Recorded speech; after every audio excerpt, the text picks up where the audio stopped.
Blog Talk Radio.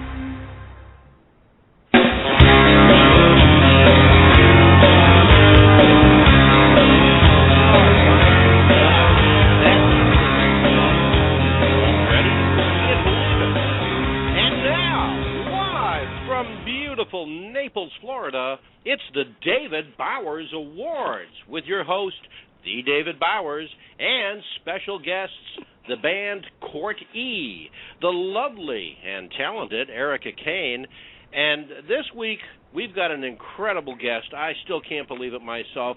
We have the one, the only, the true rock icon, Tommy James, as well as the entire crew here at the Asylum. I'm John Bon Jovial, and now here's the David Bowers. Well, thank you so very much, John Bon Jovial. Good afternoon, and thank you, listeners. Welcome all to the David Bowers Awards, the show where every show is an award show. And thank you to Titty Bingo, our house band, for our theme music. Be sure and check out their latest CD, Live at Perdinelli's. You're going to love it. These guys know how to rock. This is the show where every show is an award show, and you and our guests pick the awards. No nominations, no naming panels, no phony voting, just simple awards. Somebody does something or says something good or stupid, they get an award. Simple as that. If you get someone or something you think deserves to be awarded, write us at david@thedavidbowers.com and put award in the subject line. And today we've got an award right off the top. The first David Bowers Award goes to one of last month's guests, Edie, who introduced her latest CD, What Are Dreams Made Of, right here on our show. That CD has been honored with Parents' Choice Award for Children's Audio Storytelling by the Parents' Choice Foundation. You can learn more about Parents' Choice at parentschoice.org, and you can check out Edie's music at her website, aed.com, and her award-winning album, What Are Dreams Made Of. It's on CD. It's available right now. Congratulations, Edie, and we'll look forward to having her back on the show again in the very near future. Remember, if you've got someone or something you think deserves to be awarded, david@thedavidbowers.com, put the word awards in the subject line, and who knows, maybe you'll hear your award on our show. Today we have more special announcements. You can get in on a music first we've got coming up later in the show. Especially if you collect autographs, you're going to love this. And we've got another first for you, too. Stay tuned a little bit later in the show. We're going to tell you how you can be the first to get in on the David Bowers gear. Okay? We're going to announce that a little bit later on the David Bowers Awards show today. Hey, John Bon Jovial, you know I guested on Blazin' Rise radio show here on Blog Talk Radio this past Monday and did some music news, and we have a lot of fun on the show. And my buddy Letterman was telling me Whoa, wait a minute. Letterman? Yeah. You mean like David Letterman? Yeah, he was telling me about New York City. You and David Letterman are friends? Yeah, David. I didn't think you had friends. Yeah, I do have one or two. I mean, Letterman's a little different because we're not in the same city, so we don't work together, we don't compete with each other. So it's but you guys you've hung together in the past and went out drinking in the bars and what have you, right? Well, like I said, we don't work in the same market and we don't compete with each other, so there's no conflict of interest there or anything. Basically what you're saying is that you know who David Letterman is. Well, yeah, we go back a long ways together. Well, okay, he doesn't really know about that. But no, he was telling about New York City. They've got a new thing for tourists in the city now. They have free bikes. They have them at bike racks at various places around the city, and you can go and just pick up a bike and ride it to somewhere else in New York City, and you've got your own transportation. I mean, doesn't that sound like fun, riding a bike in New York City traffic? Well, yeah, that would be a blast, and I think probably about as great as anticipating how much of that hand sanitizer you're going to have to use on the seat. I think we know why David Letterman is the way he is. He's been riding too many of those bikes. But we did have a great time on the Blazin' Rise show. We always do. And we got into some very interesting conversations, one of which we talked about this whole Miley Cyrus sex stops at 40 thing. You probably heard about that, right? Oh, yeah, she's... yeah, I heard about that. Well, did you heard, too, of course, where 66-year-old Suzanne Summers rebutted that whole concept, saying she has sex with her husband twice a day? Well, I'm so glad to hear that. Yeah, that's great. I knew you'd appreciate that. Well, we got to thinking about it. Rye and I, when we were on the show, we were talking, and we got to thinking. With Miley's concept of people over 40 and everything, and with all the problems in Washington, maybe we could solve a lot of problems by sending Miley to Congress. We're going to send Miley Cyrus to Congress. Yeah, and then a little young blood in Congress, huh? Yeah, and at least maybe then they'd stop screwing people over 40. Oh. All right, John Bon Jovi. But tip your waiters and waitresses, ladies and gentlemen. Who's up on the show, John Bon Jovial? Well, as I had said in the intro earlier, David, we have got an incredible lineup today, and of course we're going to be featuring the one, the only, the inimitable Tommy James, and hear a little bit about his history. It's an absolutely incredible story that he has got to tell us, going back to the 60s and working their way up from there. We've also got a great band that we're going to be talking about called Court E. We've got Arika Kane, who's going to be coming up next, as a matter of fact. And, of course, our good buddy Rob Parisi is going to be hanging around with us a little bit to give us a little bit of a tutorial on Rockstar 101. So, David, I'll go ahead and let you take care of the cordials here, the introductions for our lovely first guest, Arika Kane. All righty. First off, we're going to give you some Arika Kane music. Now, Arika has been the voice, or is, I should say, the voice of the theme for the VH1 TV series Hollywood Exes.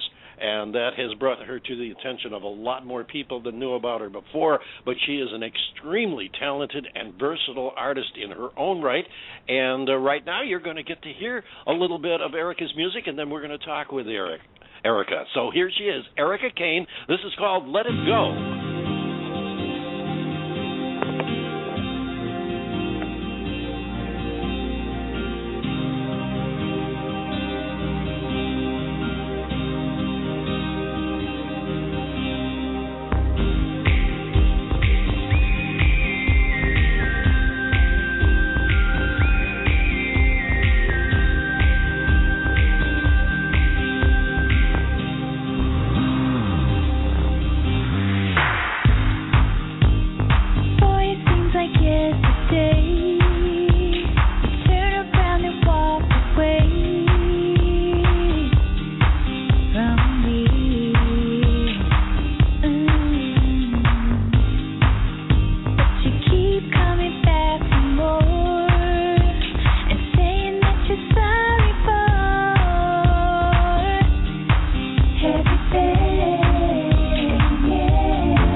Cause I'm not the same boy, it's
Kane. It's called Let It Go. And right now we're going to let it go and bring Arika on board the show. Arika, good afternoon.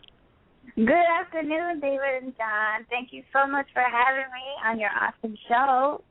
Oh, well, thank you so much for honoring us with your appearance. It's so glad to have you aboard, and we're just thrilled to be able to share you and your talent with our listeners and let them get to know more about you. Absolutely. Cool. Now, how long have you been doing your music?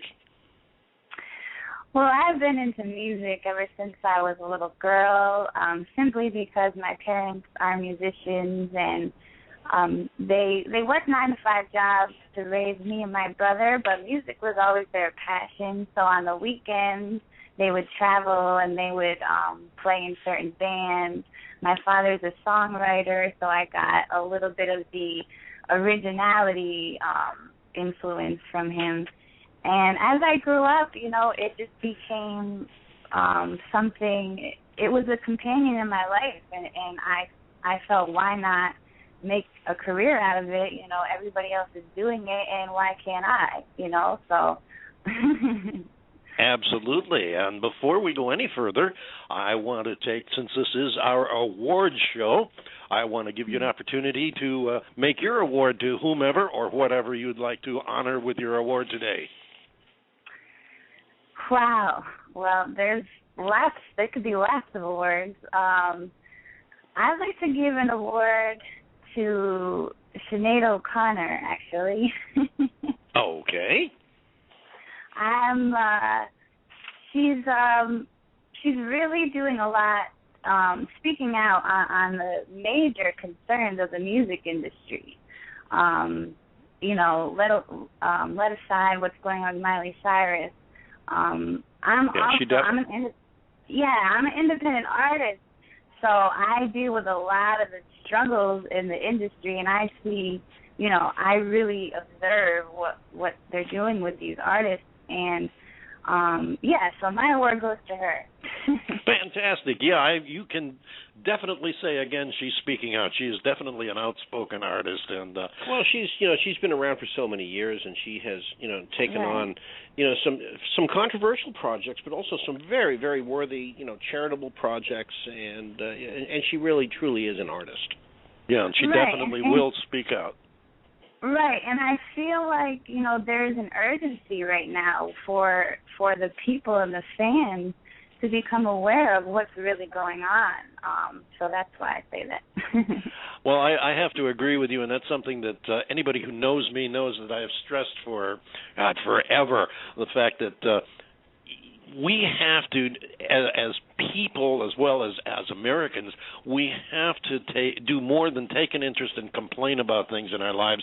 We have to do our homework. We have to learn about what the subject is, whatever it is, whether it's a cause or it's politics, whatever it is.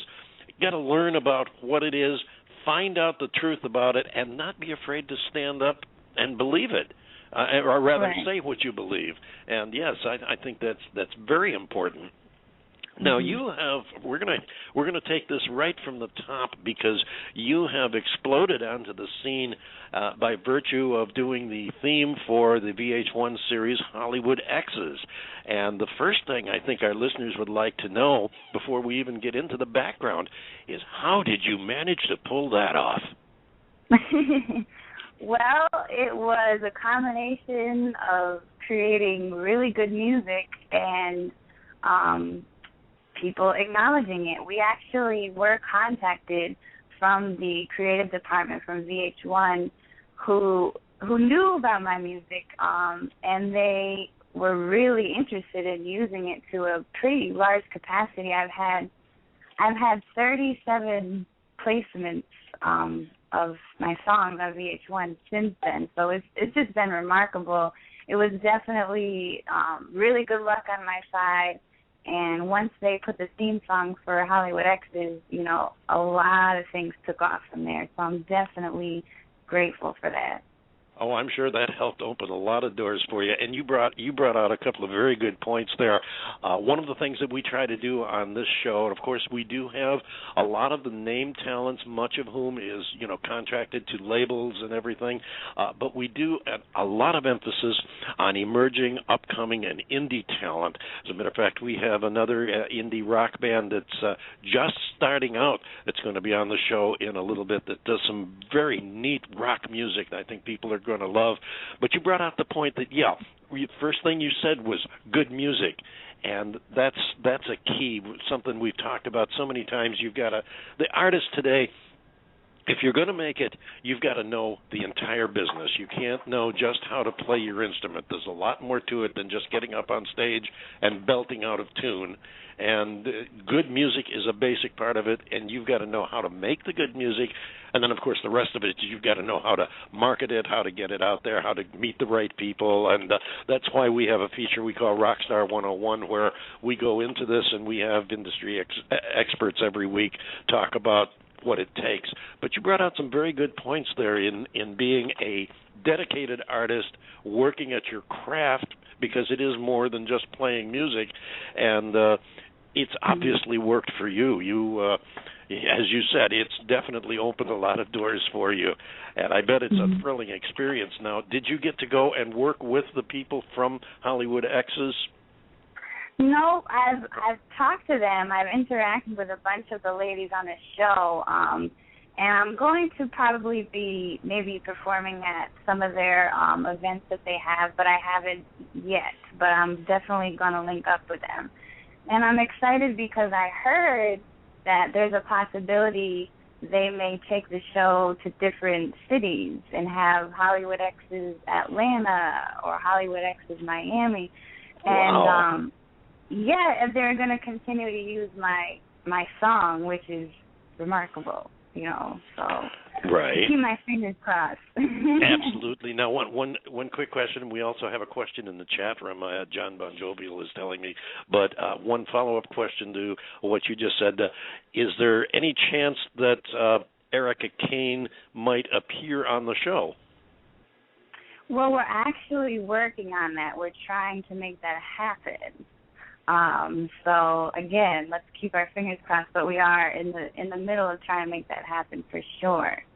Well, I will encourage all of my listeners out there to keep your fingers crossed, and you might even drop a line to the producers and say, "Hey, that girl who sings the theme song, is she ever going to appear on the show?" Probably couldn't hurt. Right. John Bon Jovial, we have a guest in the chat room with a question for Arika. We sure do. We're getting a lot of action on the chat room for this show today, David. But we do have a question from a good buddy of ours, Blazin' Rye of the Blazin' Rye radio show, of which I know, David, you're very intimately familiar. We just spoke about that a little while ago. That's right. Arika, the question that Blazin' Rye has for you is that, are you aware how similar your name is to Susan Lucci's All My Children character, Arika Kane? And if you are, is that maybe where you got part of your name from? Yeah, I'm definitely aware of her. Arika Kane is really, that name existed before Susan Lucci. That name has always been somewhat of a character. I forget the original person who came up with the name. Aaliyah, one of my great influences, beautiful artist who unfortunately passed years ago, she sang a song about the character of Arika Kane. So it's really about, the artist of who I am. I say I'm the Arika Kane of music. That's what I say. So, there you go. That'll work. Yeah. And I want to take just a second to thank Blazin' Rye for stopping by, because we do a lot of work together. I help him with some of his guests, and he wanted to mention the fact that he has a guest on a Monday night, tomorrow night, that we've had on my show before, and that is Sean Taylor Corbett from Broadway, who is he's the creator and producer of the first all Native American musical, And if you listen to Blaze and Rye tomorrow night at 8 o'clock on Blog Talk Radio, you can hear all about that fascinating show. It's going to be something really special. And who knows, I have a sneaky suspicion, because Rye often steals my guests, I have a sneaky suspicion, Arika, you're going to get asked to appear on his New York show, the Blaze and Rye radio show, in the very near future, too, so you can look forward to that. Oh, I do look forward to that. So what you got coming up now that you've got yourself? You've opened all these doors, shaken up everything, and people are getting to know who Arika Kane is. What's coming up for you?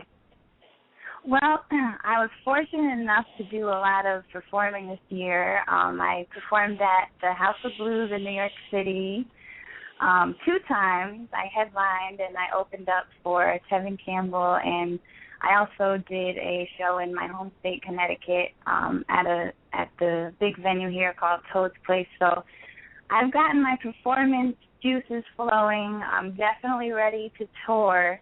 I'm starting to work on my 3rd album, which won't release till the fall of 2014. So we're in pre-production for that. But I'm ready to go on the road and promote my current album, Substance. I have a new release that just released last month that's on the Amazon chart. So really excited about that. You've got a strong position on those Amazon charts. I know you were telling her, we were hearing, I think your manager was telling me you've got a number 2 that you're hoping is going to hit number 1 this week? Yeah, I'm waiting from my current album, Substance's number 2 in Soul, and I've been sitting right next to Amy Winehouse for weeks, so it's been really, really cool just to see that. That's pretty decent company to be in. You definitely know you've got something going when you get up in that atmosphere. Absolutely. I'm always taking pictures. I'm snapping screenshots. Yeah. Hey, nothing wrong with that, and you be sure and send us some, and be sure and keep in touch with us. Let us know what's going on, and we'd love to have you back again in the future and play some more of your music and maybe talk with you a little longer. Absolutely. Thank you. I'm honored to be on your show, and we'll definitely be in touch, and I'll keep you posted on all my news, all my good stuff. Our pleasure, Arika. Thank you so much. We're going to play another song. Would you like to say anything about No More, which is the next song we're going to play of yours? No More is a R&B slow jam. It's a relationship song. If you're at your wit's end and you don't know what you're fighting or arguing about anymore, and you just want to come back to the way you were with that person, this is the perfect song. It's a beautiful song. It is every bit of that, and you are a beautiful person. Thank you so much, Arika Kane, for gracing our show today. We look forward to talking to you again in the future. Ladies and gentlemen, Arika Kane, this is called No More.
coming up.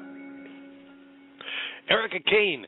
That's called No More. And we want to thank you once again, Arika Kane. We also want to say hello to some new followers. I want to say hello to Daniel Fogel and all our friends in Bat Yam, Israel. I hope I said that correctly.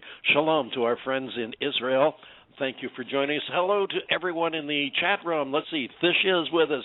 Hello, Thishya, Gene Dingle, Kathy Fisher, and, of course, Blazin' Rye is also with us. Hello to everybody in the chat room. If you have any questions, be sure and post them up, and we'll get to them as quickly as we can. We have another award on the David Bowers Awards today. This one actually goes to movies and music and is dear to the hearts of not only me but John Bon Jovial as well, and probably to anybody who's ever been there.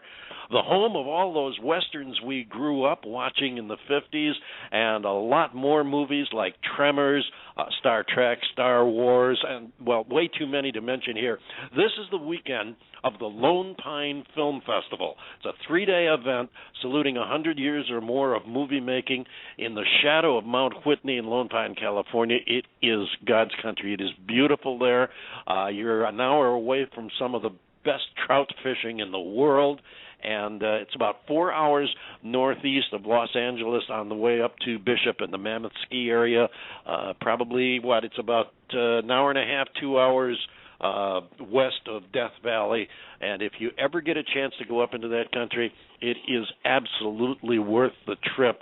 Lone Pine Film Festival, where they screen a lot of the films that have been made over the years, including some of the ones that have been very hard to find, some of the classics. And the nice thing is the stars of the film are there to talk about them. You get to meet these people, just like we meet people on the show here. You can sit down or stand there and talk with them for as long, ask them questions, get pictures, autographs, whatever you want. And, of course, they have a lot of gear and merchandise, books and everything that you can look through and buy if you're interested as well. But we take our hats off and salute to the Lone Pine Film Festival. I wish I was there doing the show from there today. I really do. John Bon Jovial, thank you for having introduced me to Lone Pine many years ago. Many years ago. That was a lot of fun back in those days, too. But, you know, David, probably one of the greatest films ever made in the Owens Valley and up around the Alabama hills where a lot of these were in Lone Pine that you didn't mention is Gunga Din. That's true. Yeah. Absolutely phenomenal, incredible movie. Not so much for its special effects, but just for the the writing and the photography of the day. Where they really had to create a mood and not be able to do it through CGI. Gunga Din is probably one of the quintessential movies that was created there in the Owens Valley. Absolutely, and if you're into movies and movie backgrounds, especially locations, I suggest you Google Lone Pine Film Festival. Also, you can Google the Owens Valley, that area up there. You get some great pictures, some great stories, and you'll get a lot of information, probably everything you always wanted to know and more. We've got to move right along because we've got an awful lot happening today. And before we bring on a special guest, I want to make a special announcement briefly. We'll give you more details in a little bit. We mentioned earlier that we are going to have available the David Bowers Awards gear. And it is official beginning today, and we will post it up on our Facebook page later today. Beginning today, you will be able to order your official The David Bowers Awards T-shirts. Give us a hooray, John Bon Jovial. Hooray! David Bowers Awards T-shirts will be available starting later today. Check the David Bowers Awards on Facebook. We'll have information on how you can get your one-of-a-kind David Bowers T-shirts, and there are more goodies coming in the not-too-far-distant future. We'll have some more David Bowers gear for you. I know that's going to excite you. Please, feel free. I want you to order your shirts and send us your pictures, and we will post them on our page. We want to see you. We want to see our listeners in their David Bowers T-shirts. Keep that in mind. You're not mentioning the grandest of the grand prizes, though, David. One of our lucky listeners will actually get the David Bowers to come over to their house and vacuum their carpet. What cue cards are you reading? You reading Obama's teleprompter again? I will not compromise on that last statement. We're going to move right along here. We have a guest that we've spoken to in the past who has done some fantastic music. As a matter of fact, he has one of the top 100 most remembered and most played songs in pop music history.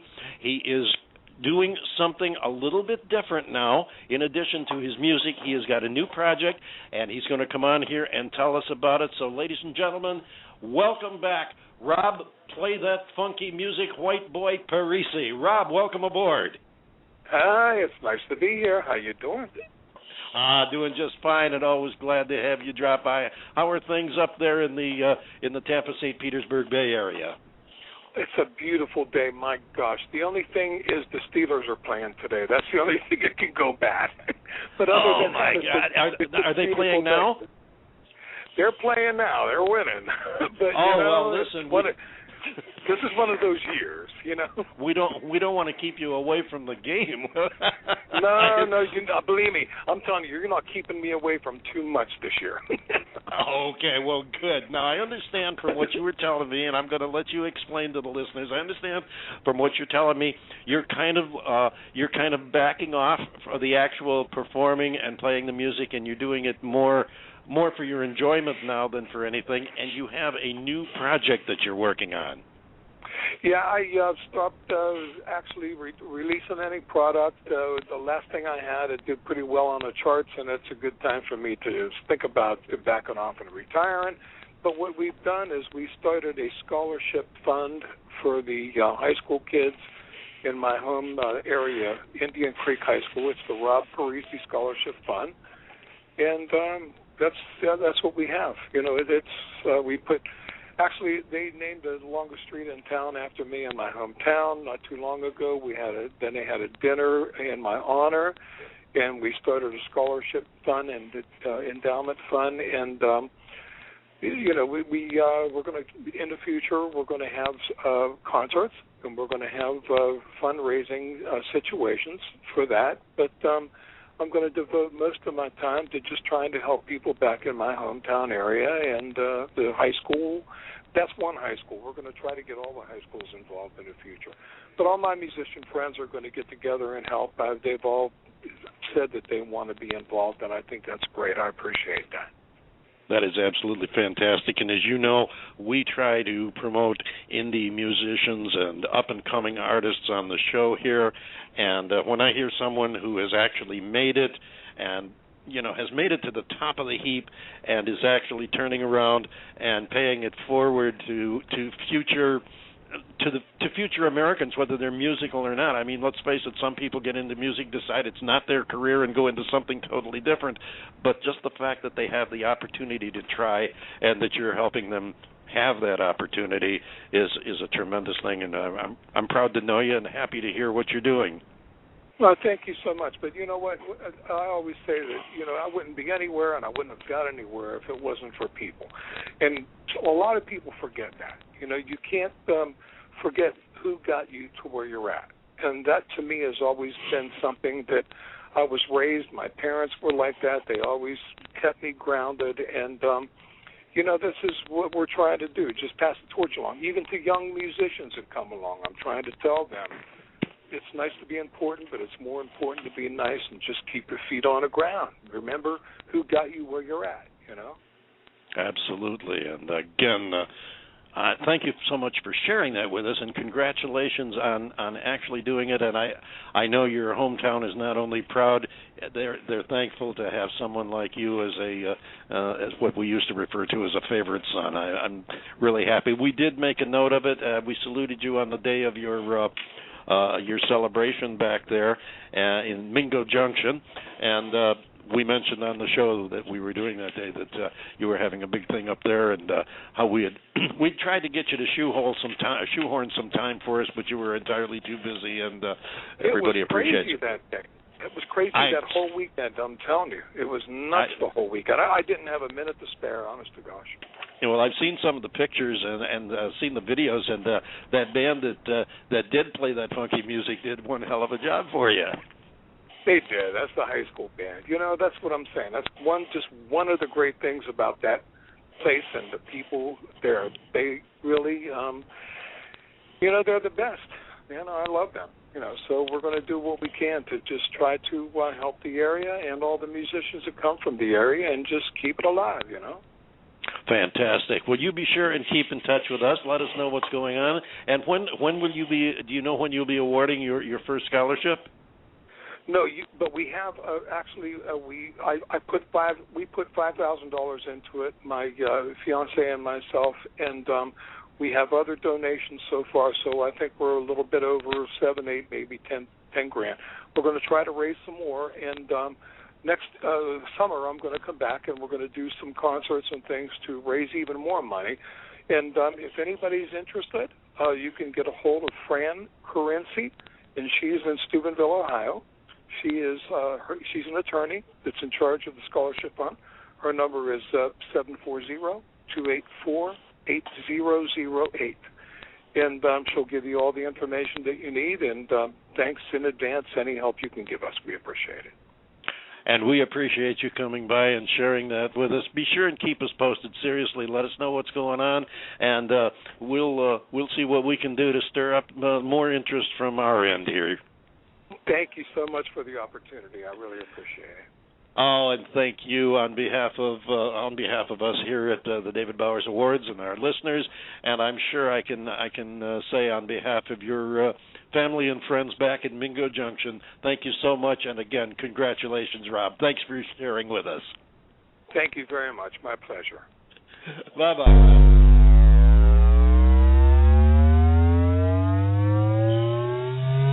Here we go.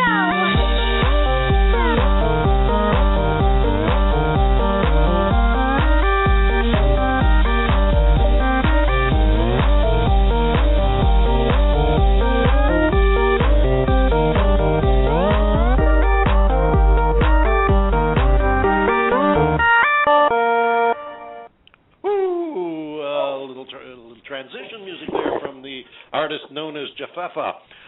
Thank you very much, Jafefa. And right now we have on our telephone, we have some very interesting people for you. We have a new formed rock group out of upstate New York, and we also have the very talented runner of the Tier 1 Talent Agency in upstate New York, Mr. Dan Kohler.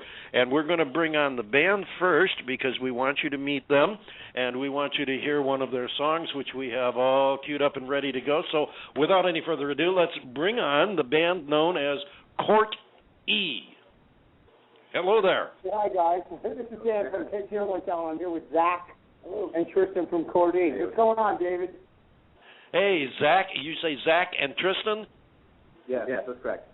Okay, we're having a little difficulty. You were kind of far away there, and I know Albany's up the road just a little bit, but we wanted to be sure that everybody'd be able to hear you. Now, tell us a little about how this group got started. If I understand correctly, we've got these are high school juniors who decided to form a music group. Is that correct? Yeah, and well, right now we're seniors. We just started our senior year, but we formed back in 10th grade when we had music theory together, and so we had John who played guitar, we had Zach who I knew he played percussion, and then this is Tristan, by the way, I played bass, and we said, hey, why don't we try to do something? We had these performance Fridays in our class, so we just kind of got together and we played like a Jack Johnson tune, and we liked how we sounded. So. Well, before we go any further, let's get the obligatory plugs out of the way. Let's get a plug for your high school. What school is it? Colony Central High School. What is it? Colony Central High School. Oh, Colony. Okay. I couldn't hear you completely to know for sure. Yeah, Colony, for those around the world who aren't familiar with upstate New York, Colony briefly is suburban Albany, the state capital, and it's a very burgeoning community that's about halfway between Albany and Schenectady, which was the home of General Electric, and I know a lot of people have heard of that. So that gives you an idea where these gentlemen are from. Now, what kind of music are you playing? It's more like an acoustic alternative type of thing. We don't have any electric guitars, but we do have electric bass and pretty loud drum set generally, but it's mainly acoustic. I know I've listened to some of your music, and I was really impressed. As a matter of fact, that's why I spoke with Dan about getting you on the show. Now, where are you performing now? Around Albany. We do a lot of venues around Albany and Schenectady and Troy. We haven't really dived into too much around there, but we've done a lot of shows. We won a few Battle of the Bands in Albany, so yeah. And the Albany market, I know, in recent years has become a much more fertile ground for music and emerging artists than it has been in a long time. And this is a real good thing. What are your plans for the immediate future for the group? We're writing songs for our second album. The first album was kind of our trial period to see. I mean, it was the first thing any of us had ever gone to a studio and recorded, so we learned a lot. We learned about how to kind of apply that to our live sound. So we're working on new originals and just trying to be as good as possible live, really. Fantastic. You any target date for when the new album might be ready? I don't know. I might. It's definitely in the early stages right now. I guess possibly summer of next year. I don't know. Probably, yeah. Definitely next year. I don't know. Great. Well, keep us in mind if you need a stage to debut it on. We get together and have you back on the show, and you can debut your new album. Absolutely, we'd appreciate that. Now, I got to ask one question here. Where did the name Court E? For those of you who don't spell well by on the phone or on the radio, that's Court, C-O-U-R-T, and the letter E. Where did that name come from? It was actually our guitarist, John. We used to go there for rehearsals to his apartment complex, and they're really, really huge apartment complexes, and they're all named by courts, multiple courts. So we used to play in a garage. Yeah. The original starting place. It was totally like the stereotypical garage band. So his apartment complex was E Court. So we were like, oh, Court E, that'd be kind of cool. We didn't really have an idea for a band name. And that was it. I knew when I heard the name that there had to be a backstory there somewhere, and you guys were literally a garage band.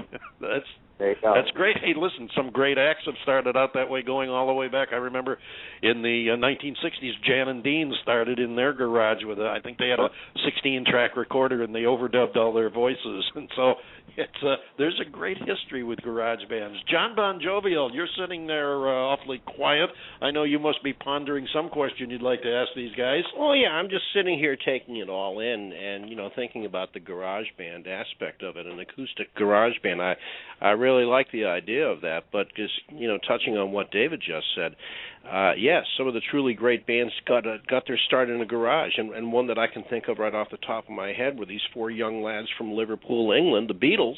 Yeah. They started off as a garage band. They played these little divey places and cellars in Hamburg, Germany, and in England, and of course, the rest, as they say, is history there. So hopefully something like that would be in the cards for you guys. Hopefully. I mean, it could go anywhere. We're not, that all that's happened for all those bands, and anybody can do that. We just like playing. We just like whatever happens is totally cool with us, and we just love playing live. It actually says on our business card. We made it really, really big. We're like, we love playing live, and that's just kind of our thing. So people dig it, that's better. So. Yeah, that is so important. I know we've talked to many of the successful artists that have made a certain level of achievement who've been on the show. Joe Bonsall of the Oak Ridge Boys comes to mind, and I remember him telling me early on that the important thing is if you're in the business for the money, you're in the wrong business. You've got to love the music. You've got to love playing the music. You've got to love performing the music. And he said, then you've got a chance. And it apparently works because they've been around the Oak Ridge Group has been around since the 1940s in one form or another. So apparently the concept works, and we've had many other artists echo the same sentiment. You can't be in it solely for the money. You got to be in it because you love what you're doing, and that's a great thing. And you guys sound like you do love what you're doing, and I hope that we can work with you as you're progressing and kind of keep track of you and maybe report on how you're doing, how you're progressing, what you're accomplishing, and kind of have a storyline that we can carry on over the years with you. Yeah, thank you guys. That'd be really cool. We'd be glad to let you know how we're doing, all shows that come up, the album, and everything like that. That'd be great. Fantastic. That would be great. And you're working with a great guy. Dan is one of the best. And the nice thing about it is he's honest. You don't have to worry about him knifing you in the back. He's going to stand up and do everything he can to help make it go for you. He's a good guy. So you're in good hands there. Ladies and gentlemen, we're going to play a track right now by this dynamic new group out of the Albany, New York area, actually out of Colony, New York. The group is Court E, and the song is called Punctuation.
And there you go. That's called Punctuation by the Colony, New York band Court E. Thank you very much, guys. We're so glad you decided to come on the show and we could share your music.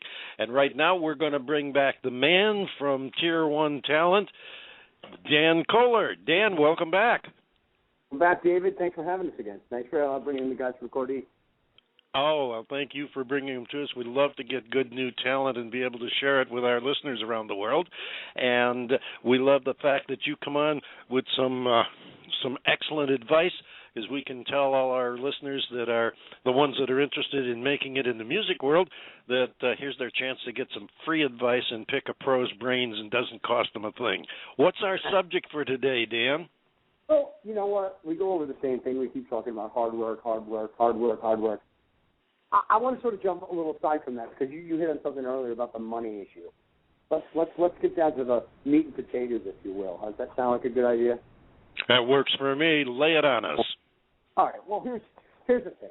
So I once heard years ago, our A&R rep, Jason Flom from Atlantic Records, told me, "Kid, if you want in on this business, you got to be prepared to go 10 years before you make a dime." And I laughed because I thought all these people were making money around me that I knew, my quote-unquote peers. Then I realized the cars they had were leased. You know, there was no money in the game. And after 10 years of myself making this record, in the record business, I wasn't making it in time, but I was touring, being a tour dog.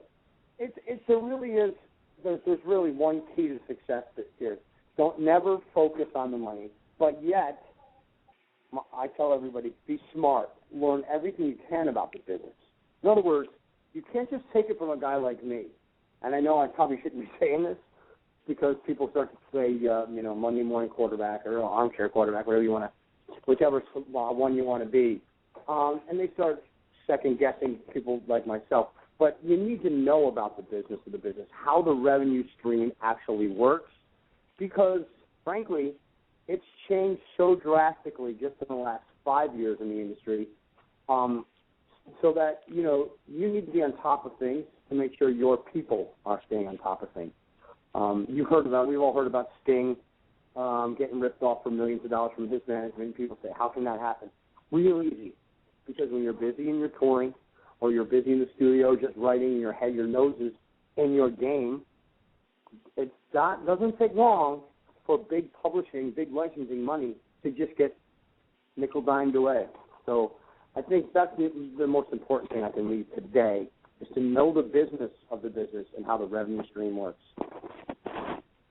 And that is something that we've talked about several times in the past, the fact that you've got to know more than the music. They don't call it music business for nothing. It is a business, and you got to have a business head on you. And if you accidentally go to school and take business courses, it's not going to hurt you. Oh God, no. I mean, any kind of school is a great thing. Hell, if you can go to school, perfect your trade, your craft, if you will, put a few dollars in your pocket to get you until you still have a life, and write a record, write your music, you're actually ahead of the game. Because a lot of guys get stuck that I see, or I've seen in the past, where they're so, I hate to call it focused, it's more like just having blinders on. There's no peripheral vision. They're not looking left or right. Their eye is so fixated on the prize, they don't realize there's so much else going on around them that actually is going to make them a better person, a stronger, thicker-skinned artist, and probably a deeper, well-written artist as well. So. Well, one last question before we let you go here, Dan.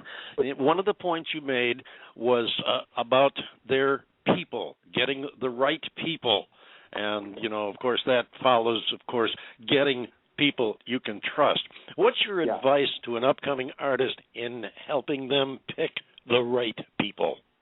Well, I've seen a lot of this. That's a great question, and actually it hits home for me more so in this last year that I've been in business here.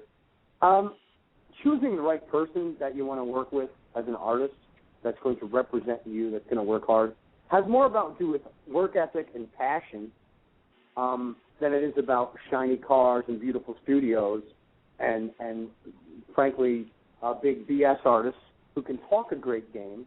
And, Flash is just that. It's Flash. It's like I've said it before. If anybody's followed me online, any of my blogs, I always talk about, I'll take the artist who's got some content over the pretty girl who sings in bad pitch all day long.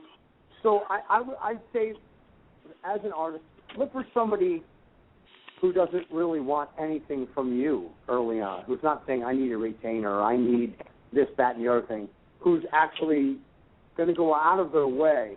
Maybe they don't have all the contacts somebody else has, but they've got a few. If they're working hard for you in your corner every day, I think that'd be the first thing to look for. The integrity is something you have to sort of see and look for, ask around, But generally speaking, I'll keep it general, passion. Somebody who has a true passion for what they're doing. If they're always talking about money, they're probably not going to be in your corner, because I'll tell you what, the next time I can bump up to a bigger artist, sure, you might still be on their roster. Who do you think they're going to spend more attention to, the other artist or you? It sort of left to Mike Tyson when he had Kevin Rooney. I say it to people all the time. The minute he left Kevin Rooney and went to bigger and better things there, Big John King, he made a lot more money, but I'll tell you what, it wasn't long before it was the fall of Mike Tyson. And there's something behind that, Dave. Excellent. As usual, you always come through with some great advice, Dan. We're so glad to have you working with us, and I have a sneaky suspicion from having talked to you recently that you're going to be back around here with some pretty interesting news in the not too far distant future. I was sort of hoping you were going to tie into that. I didn't want to say anything unless you did, but I'm hoping we're looking at this award ceremony that's going to be coming up, and I'm hoping that the gods will smile on us and we might be able to work something out with your great situation. And as a matter of fact, I was thinking as we were talking to Court E that might be a great time to get them to perform at the award ceremony. Let's keep our ears open and maybe a great collaboration between TierOneTalent and the David Bowers Awards, huh? That sounds like a plan to me. I look forward to working with you. Dan, again, always a pleasure, always an honor to have you come and share with us. And as I said, I look forward to working with you more in the future. Thanks to you. Thanks also to those fabulous guys, Court E. I look forward to meeting them and hearing more from them. Yeah, Dan, thanks a lot for being with us today. Great, David. Thank you, Dan again. Kohler of TierOneTalent. And as I said, I think you're going to be hearing some more from him in the very near future. He's got some big stuff he's working on up there in upstate New York and some very interesting stuff. I think you're going to enjoy it. I think you're going to have a lot of fun. Right now, we're going to have a lot more fun because our next guest is truly a rock and roll icon. He's been around for a number of years. We're not going to rub it in because having been around for a few years myself, I know how much I like being reminded of it. But, ladies and gentlemen, we're going to bring on the one and only Mr. Tommy James.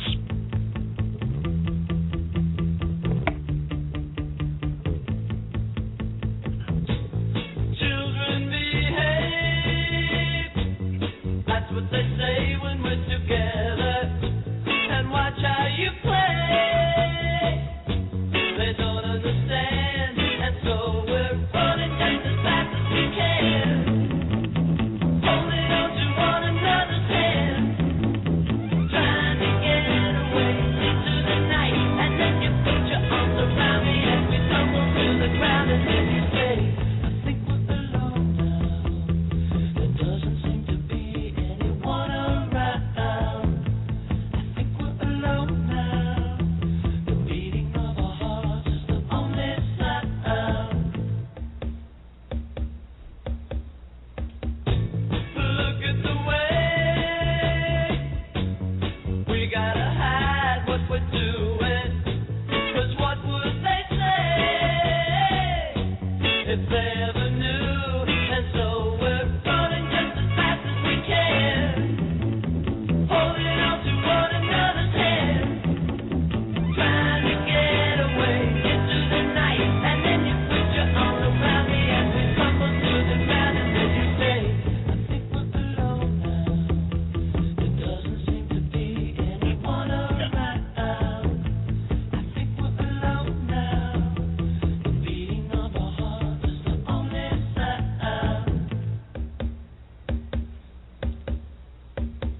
And we are so happy and proud to be able to welcome aboard this afternoon Tommy James. Come on in, Tommy. How you doing? Doing just fine. How are you? Thank you. Very good.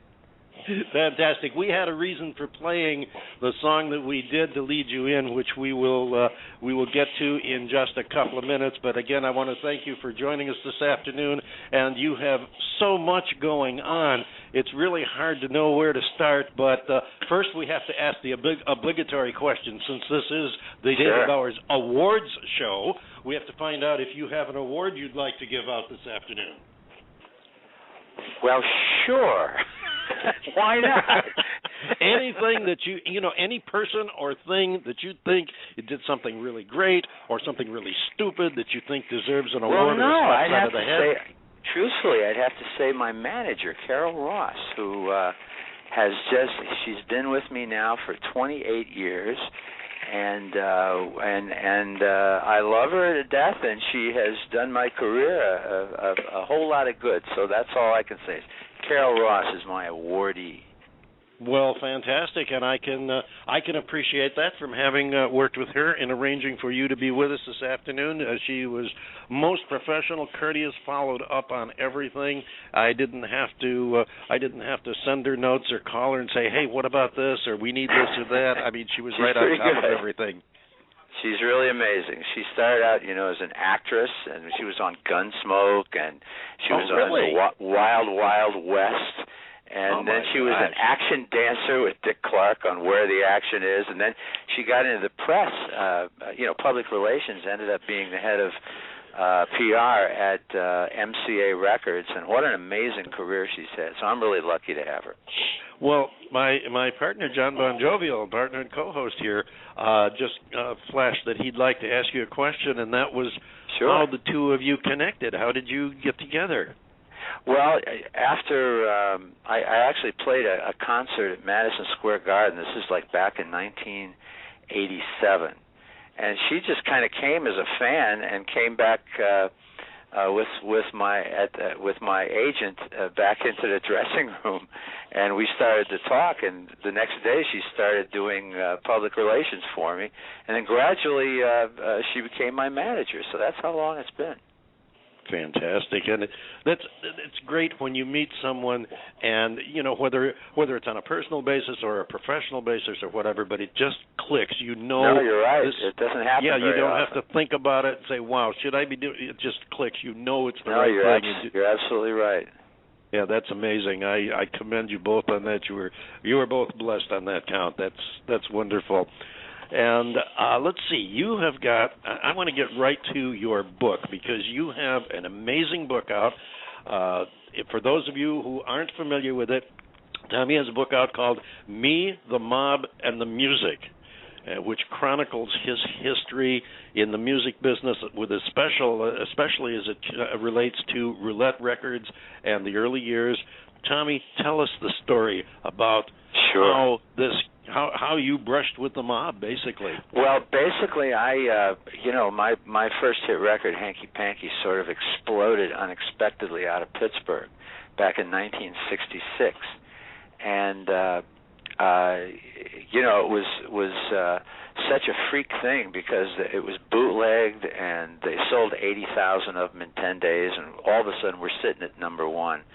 Real Cinderella story. And so I went to Pittsburgh and sort of picked up the first bar band I could find to be the Shondells.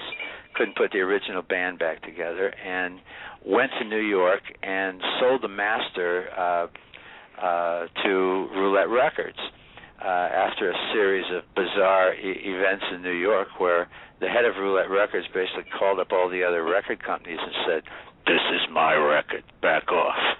And so, that was the first offer I couldn't refuse. So,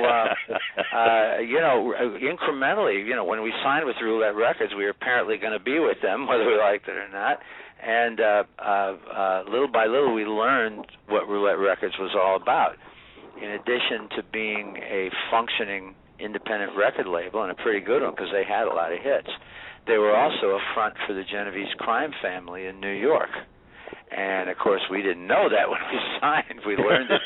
Learned it slowly, and they were using Roulette as everything from a social club to illegal bank accounts and running drugs and everything through there. And so, I mean, it was something we just absolutely couldn't talk about. So we were walking on eggshells for a long time, and we had to constantly decide amongst ourselves whether we were going to take our lives in our hands and try leaving, because we were their biggest act by far, and rocking the boat and leaving, or and getting zero royalties, I might add, by the way, or staying because we were having such tremendous success there, because we were making money from other areas like touring and BMI, radio airplay, and so forth.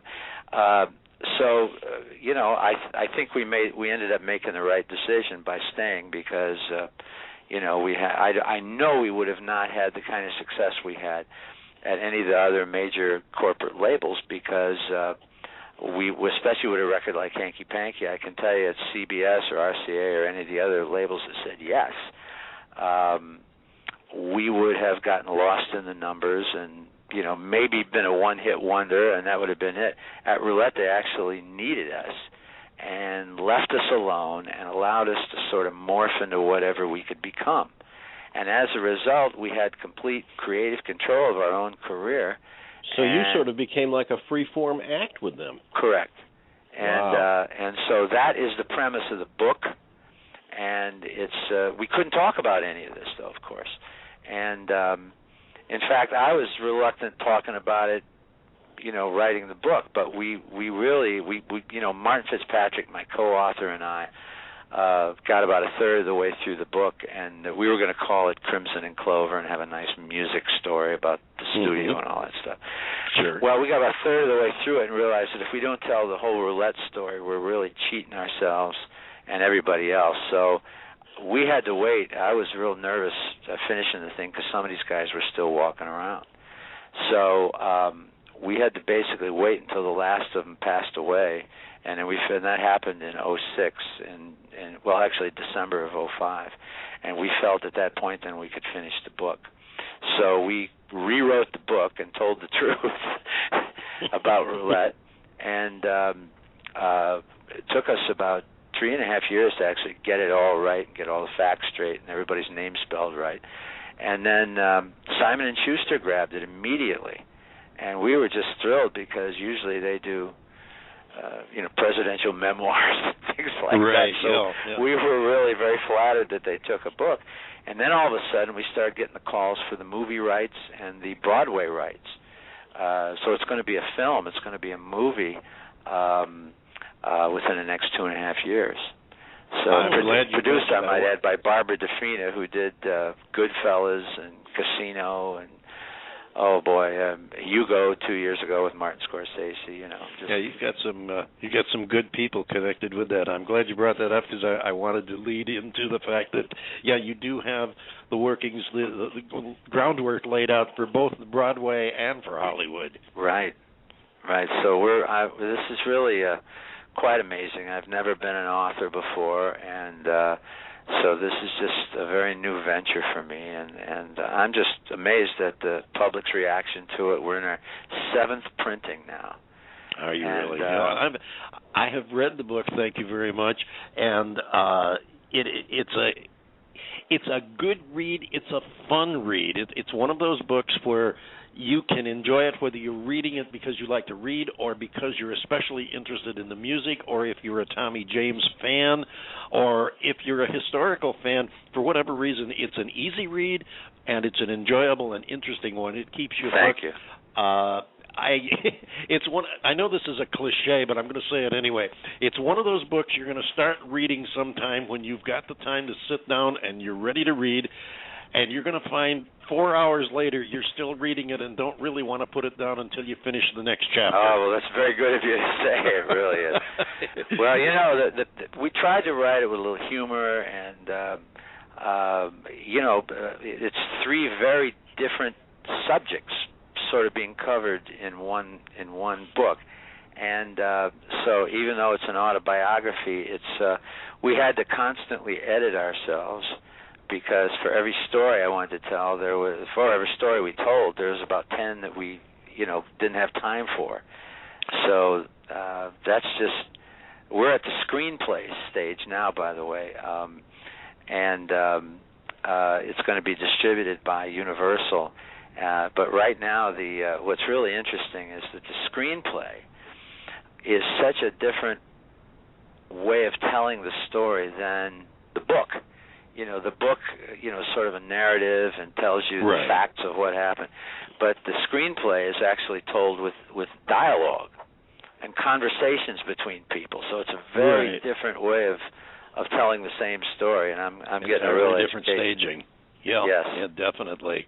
And I can't wait to see that. I know, if the treatment is as good as, say, Jersey Boys, and of course the casting is right, you've got a winner. You just know, and the fact that so many people have signed on to the idea already says that you've definitely got something going there. Well, thank you so much. Listen, I have a little trivia for you. As a matter of fact, I've been plotting because I like to surprise people and just give them something to remember. I found something I wanted to know, Tommy. Your background in the music business, you've been in what, since the early '60s? Yes, I have been. I've been in the major leagues since '66, but certainly I've been doing it all through the early '60s too. Well, I'm kind of a music trivia buff myself, and I found this song. I want to play this song for you, and I want you to give me your honest personal opinion. Okay? Can you give me a couple of minutes just to play this for you? Yeah. I think our listeners are going to like this. I want you to hear this now.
Now, this is Rate a Record, Tommy. I want you to rate that record for me. Sounds like a number one record to me. That's the worst record ever made. And not only that, but you had to play the whole thing, didn't you? Oh, absolutely. You couldn't just stop 30 seconds into had to play the whole horrible record, didn't you? Hey, that's what we're here for. I thought about playing just a clip of that, but I knew two things would happen. One, listeners would feel cheated because they didn't hear the whole thing, especially when they found out what it was. Yes. And two, there would be somebody that would write me a nasty letter saying, you didn't play that whole song. Tommy, tell us the story. Just so you know, that was the first record I ever made. I was 13 years old. It was on a little label called Northway Sound Records, and that was the first song that I wrote that was on a record. So, and my voice had just changed. So if you heard a couple of squeaks in there, that was why. I found that, as a matter of fact, my buddy Dave Kapolsky up in New Jersey had played it on. Dave the Rave, yes. I heard that, and I said, I've got to have that for when Tommy comes on the show. And if you really want to hear a bad record, wait till you hear the flip side. Oh, don't play it. Don't play it. Well, don't do it. Don't do it. This is the digital version, so you're lucky. I don't have the flip side yet, but I'm definitely going to find a copy of it for my own library. Anyway. Okay. Now you know we've got an audience out there that are just hanging on their teeth asking, they're saying, David, are you going to ask him? And I'm going to ask you right now. Okay. Was there really a Judy? Yes, there really was. Yes, there really was. And does she know? She knew, she knows, and I haven't spoken to her in about 45 years. Well, hopefully that was just coincidental, right? It had nothing to do with the song. No, of course not. No. Okay. Of course it had everything to do with the song. You know, I would. That was more important to me than making the record. You know. So what can I say? Well, you know, what's so amazing is I remember when we made that record, and I remember thinking to myself, you know, we're starting a journey with this, and who knows where this is going to end up. And truthfully, it was. You know, one of those magic moments when I first saw my name on a record. I can't tell you what it did to me. Oh, I can imagine. Yeah. Oh God, it was the greatest feeling in the world. And we got on local jukeboxes, and of course it died miserably real quick. But by the way, Hanky Panky, which was the second record that I did, was you know, the same type of thing. It was a year and a half later, but you know, Hanky Panky was basically the same group, and it was the same bunch of people, and that's why it was so surprising when the record took off. You know, it took off 2 years after we released it. But so my high school years, junior high and high school, were real interesting. I can say so, and you really, in retrospect, you had a relatively short run-up period. I mean, maybe not an overnight success story, but one less than successful record before you had your first hit, and you're talking about over a 2 year Well, you know, period. the record hit when I was right out of high school, so I was real lucky, actually, that the record didn't happen when I was, you know, a sophomore and a junior in high school. I was lucky that it happened when I got out, you know.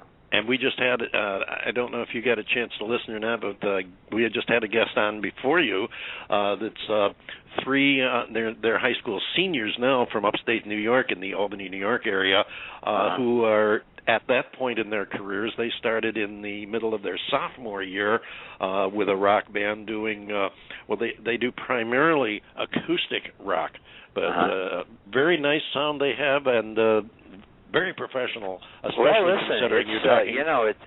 You know, when you get that stuff in your blood that you just want. All I ever wanted to do, honestly, was be one of those rock and roll guys, you know. And it's a good thing it happened because I don't know how to do anything else. Well, John and I can both relate. John Bon Jovi and I, we met in Tampa radio back, well, not quite in the 60s, but I think it was, 73 or 74? 73. I think it was 73, though. WQYK in Tampa. Right. Oh, really? We can relate to what you were saying because this is in our blood. Why do you think we're still doing this 40 years later? Right. It's not like you got brain surgery to fall back on or anything. Exactly. And this thing better work. And in my case, it was, you know, I always wanted to be a rock star too. And then I found out I couldn't sing, and so I decided, well, if I can put a damper on things. Well, you know something. Truthfully, I'm amazed as I have traveled over the years that how many people, you know, news guys, weathermen, people in the arts started out in rock bands. And, you know, one of the things that happened with this book is that, you know, I went into great detail about the lousy equipment we used at first because that's all we could afford, and all the little things the frustrations that happen with a local band starting out and fighting for your dignity and all that stuff. And it's just amazing to me how many people immediately jumped on me, jumped all over that and say, Tom, what kind of guitar did you have when you first started? I say, a silver tone. I had one of those, you know. And before anybody could afford Gibsons and Fenders, you know. Truthfully, and it's just so amazing when I talk about the equipment and the microphones we used and setting up the PA system, you know, when you're in a local cover band and just all that stuff. It's just amazing. It's sort of like Star Trek people who, you know every word of dialogue when they go to a convention. That's kind of like what it's like. Well, I can, as I said, we can definitely relate because we don't have anything to fall back on either. But we love the music. It's beyond that. It's easy to say we love the music, but I think it really transcends that. We enjoy sharing it with people. I mean, let's face it. If it were just the music, we could sit in our living rooms or our dens and play music until our ears go off. No, you're right. It becomes a way of life. Rock and roll is much more than just music. It's an entire realm. It's a universe. It is every bit of that. Now, moving on here on the thought about the book and it moving on to Broadway and then on to Hollywood also, you have started, as I understand, arranging music for the musical. And you are going to share with us in a few minutes here, in a few moments, a new track, which I've been told, as a matter of fact, Carol told me that it has never been played on the air yet. This is a new version of an old Tommy James song. Tell us about how this came about. Sure. Well, basically what happened is that we are... This song was a song I brought the original Shondells back from Pittsburgh to go in the studio with me and do. This is with the original group, and we did it a few months ago, and it's going to be the closing credits of in the movie. Now, this is the song that's going to play over the closing credits. And essentially what it boils down to is that Morris Levy, who was the head of Roulette Records and a mob associate, sort of became, like a stepfather to me. And the very last scene in the movie is where Morris dies. This is all true. And we take the song, I Think We're Alone Now, and we do it in a totally different way. Instead of young kind of puppy love song, it completely changes the meaning of the song because Morris has died and I think we're alone now, meaning that all of us in the group. And so the very last scene is at a show I did in 1990 in Chicago, and we just learned that Morris died, and I never got a chance to say goodbye to him. And the limo takes off, and as it does, the credits roll, and this song starts to play. And with that, we're going to play this song. Ladies and gentlemen, for the first time anywhere in the world, this is a brand new version of I Think We're Alone Now.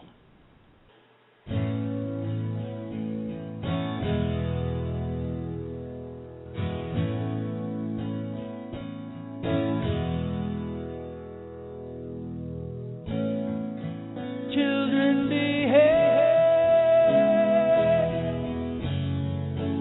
That's what they say when we're together. And watch how you play. They don't understand. So we're running as fast as we can. Holding on to each other's hand. Trying to get away into the night. And you put your arms around me. We tumble to the ground. I think we're alone. It doesn't seem to be anyone around. I think we're alone now. Of a heart is the only sound.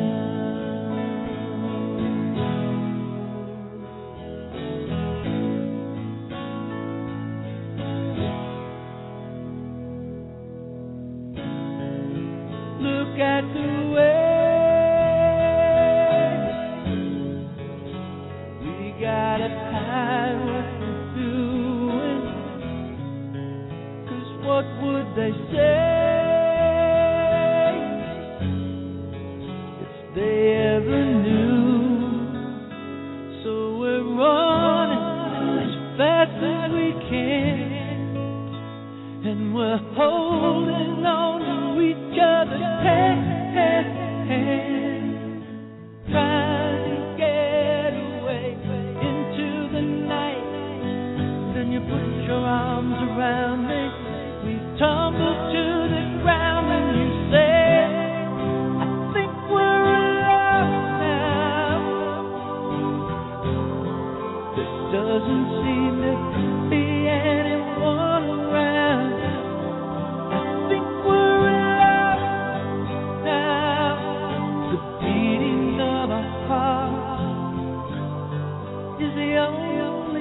Tommy James.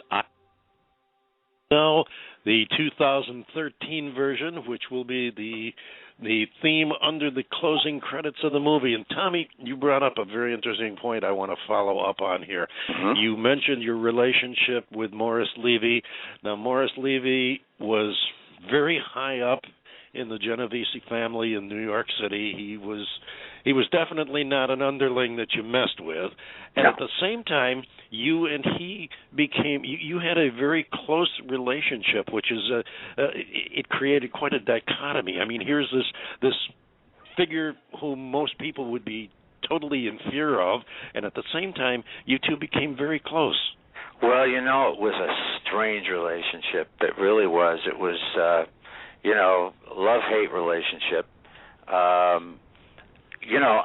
Every time I go to say something really nasty about Morris, because Morris was truly an infamous character, I always got to remember that if it wasn't for Morris Levy, there wouldn't have been a Tommy James.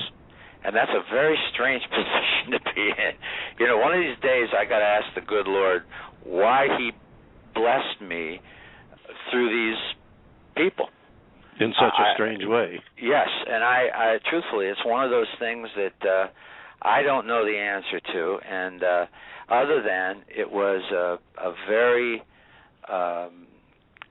dysfunctional relationship. I mean, a lot of yelling and screaming, a lot of fear in many ways.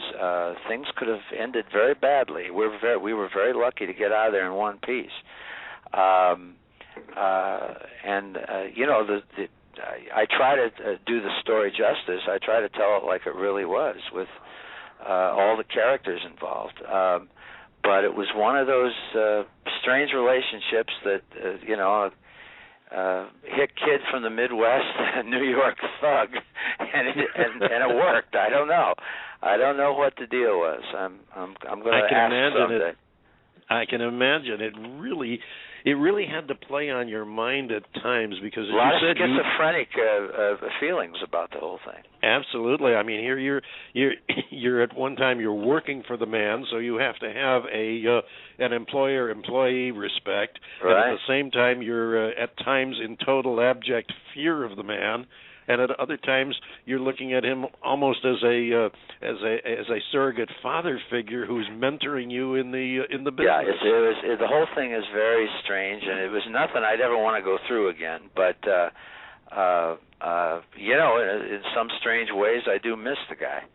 So, however, I would never be able to do what I'm doing now if he were still alive, no doubt about it. There was no way you were going to be independent in that kind of a relationship. So yeah, and it's kind of ironic that it has played out this way. That such a big part of who you are has only been allowed to become public knowledge that you could share because of the fact that he's no longer around. And all of this, not just him, but the rest of the bunch that was up there. Right. So,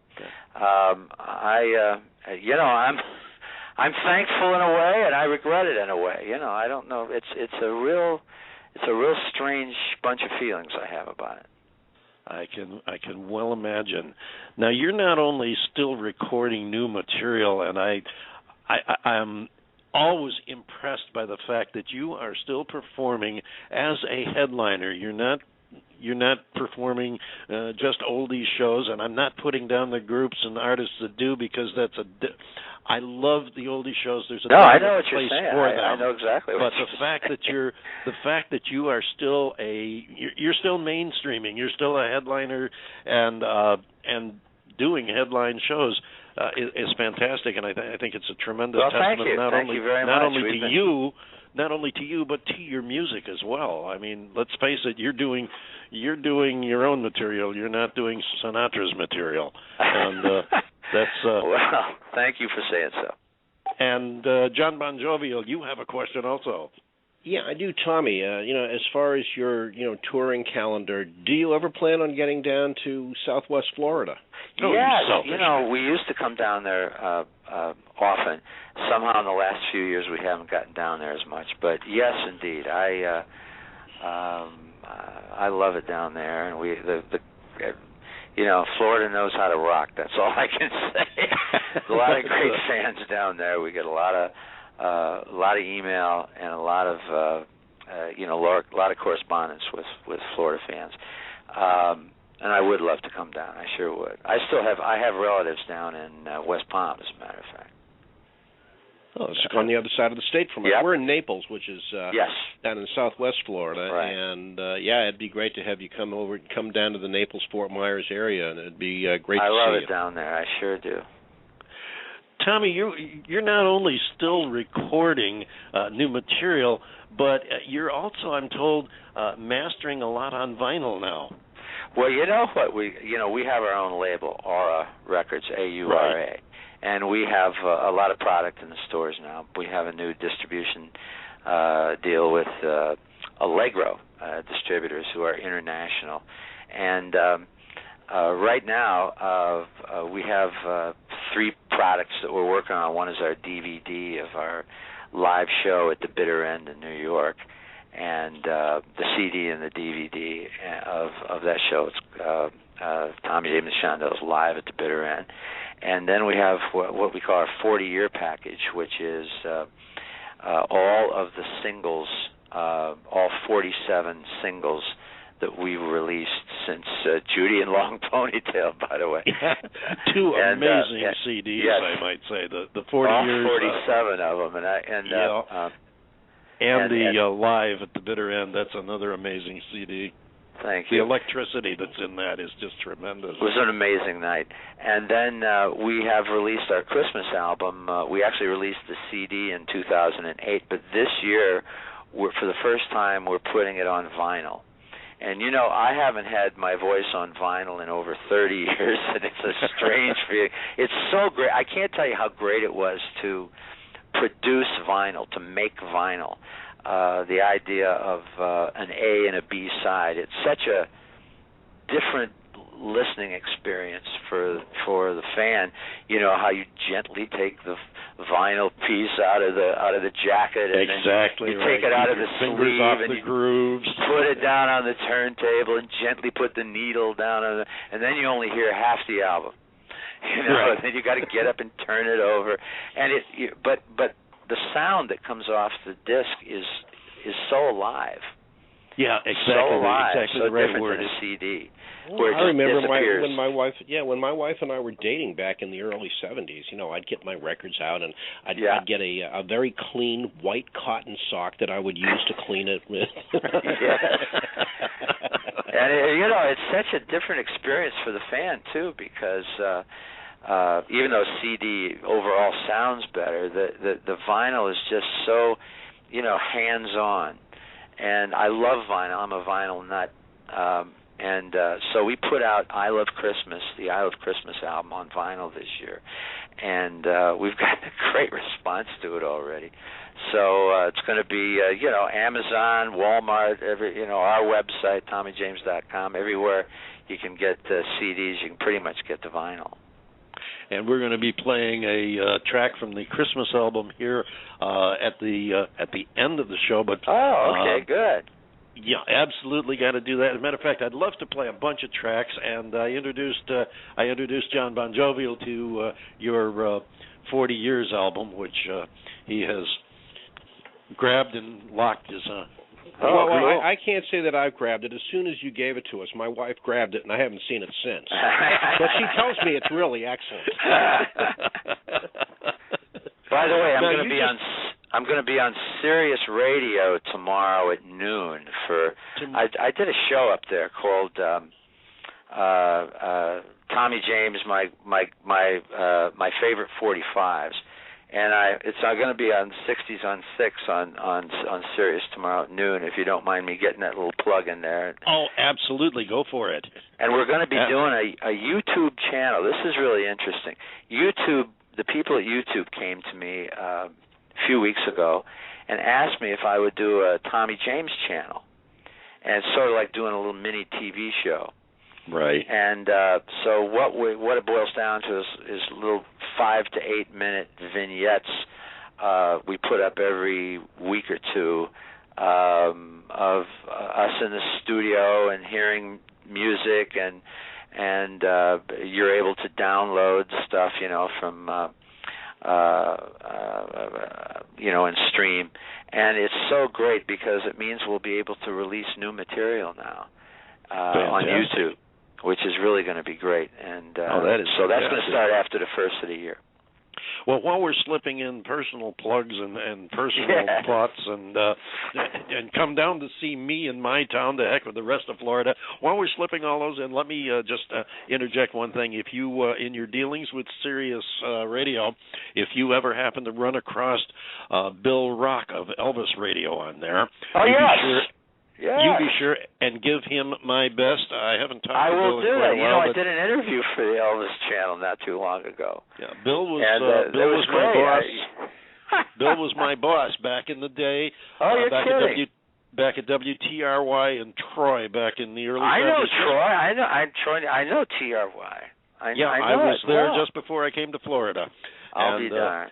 Yeah, Bill was my boss, and I used to listen to that station when I had my farm in upstate New York. Oh, wow! Yeah, you may have even heard my big mouth back then. Who knows? It's very possible.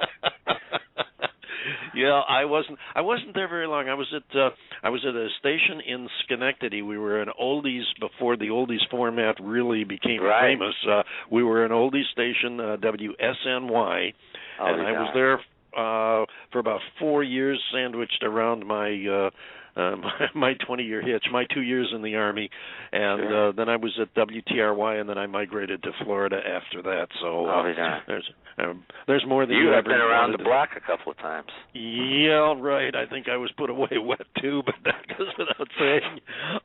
Listen, you've also got a thing going with iTunes Radio, haven't you? Well, iTunes, it's Orchard. Orchard is the provider of iTunes. We have a lot of material up on iTunes, but the Orchard is going to be teaming up with YouTube on this effort that I'm doing, the Tommy James channel, and it's going to be they're going to be providing advertisers and budgets and things like that. So the interesting thing, though, is it's being handled like radio. Like a radio station. Mm-hmm. And YouTube is so interesting because it, has evolved into this sort of like the global radio station. And just all kinds of really interesting things are on YouTube. Everything, of course, all that. But what's so amazing is that we'll get a chance to release new stuff, actually make new records.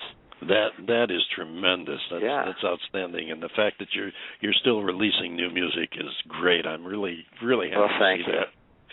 And we also have a couple of more firsts before we close out the show today.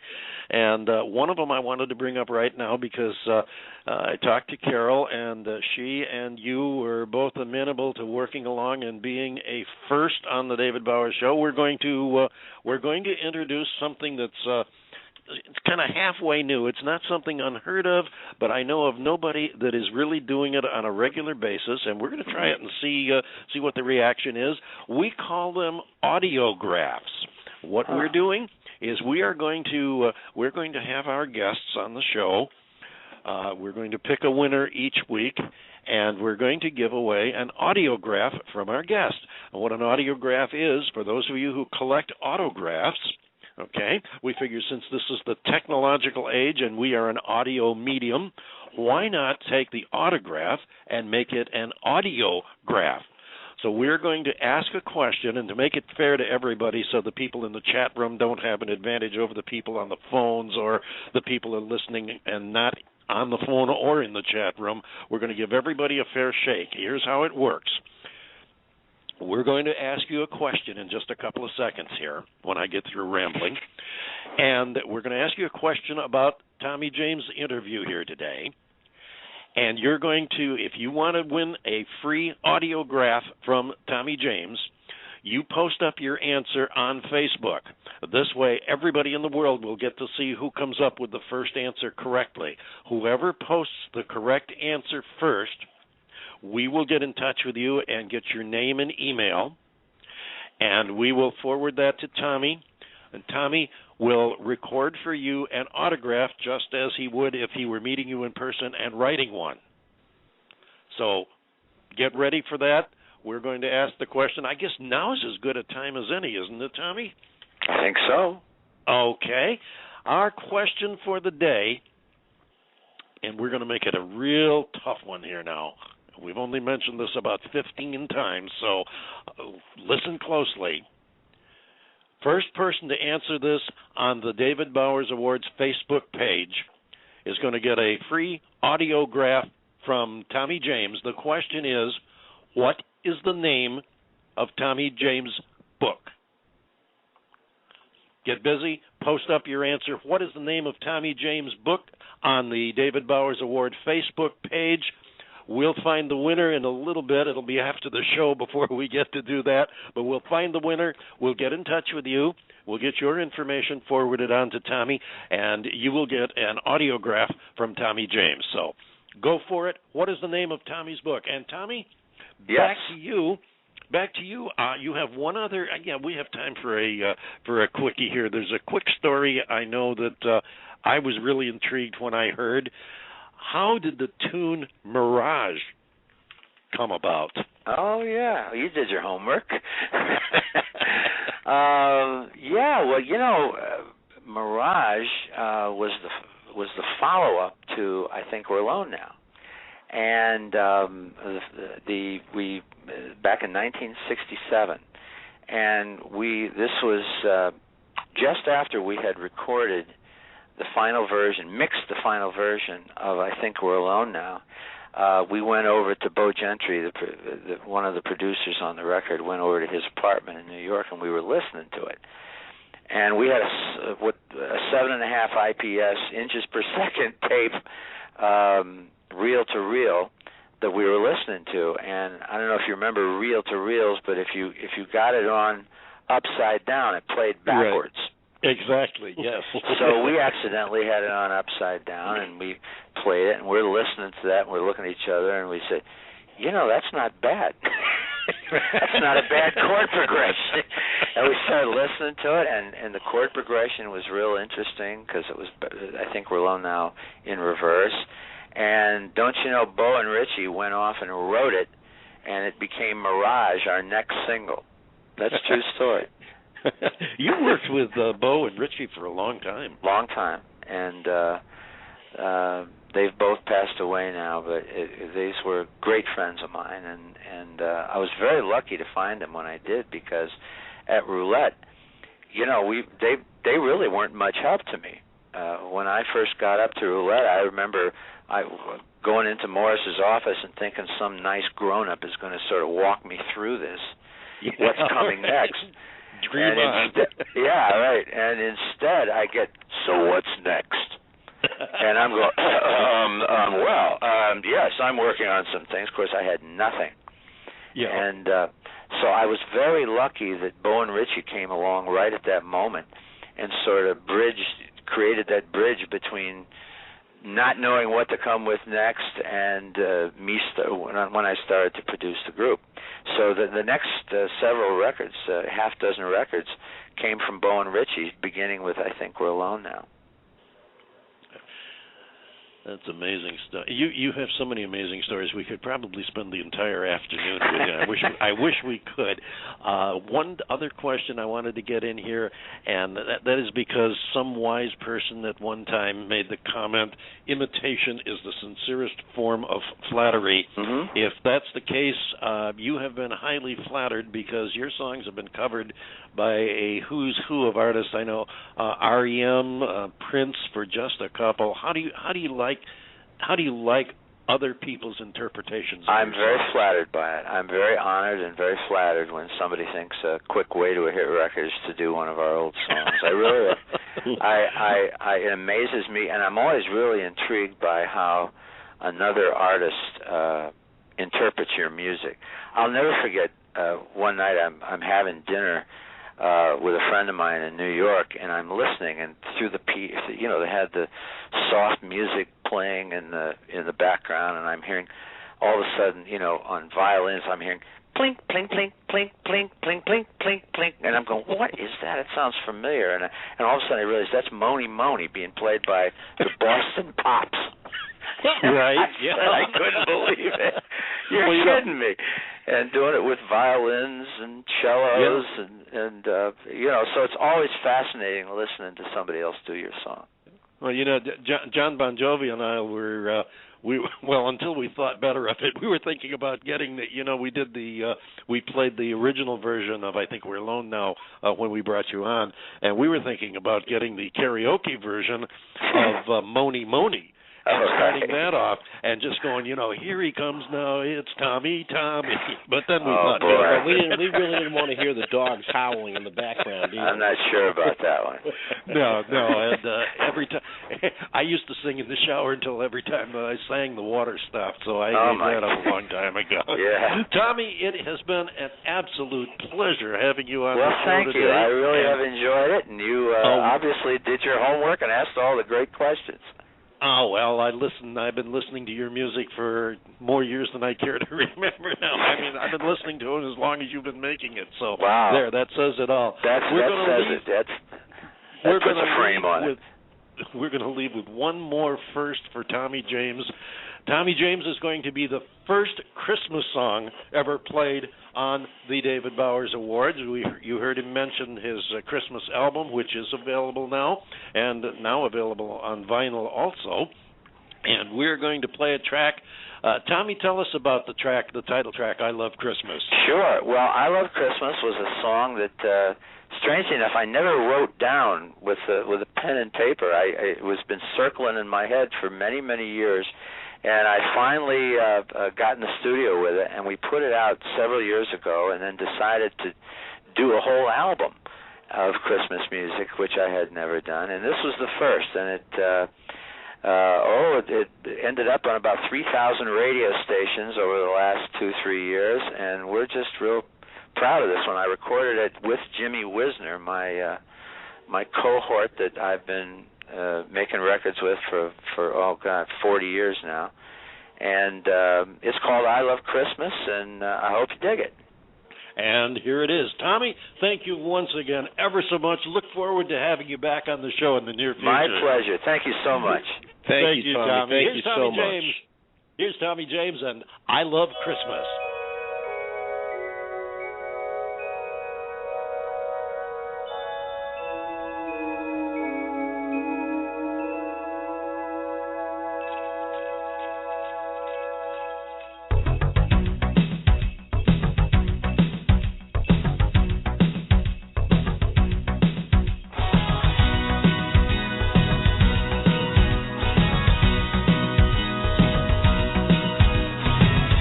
I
us. Thank you so much for being with us, Tommy James. And thank you, audience, for being with us.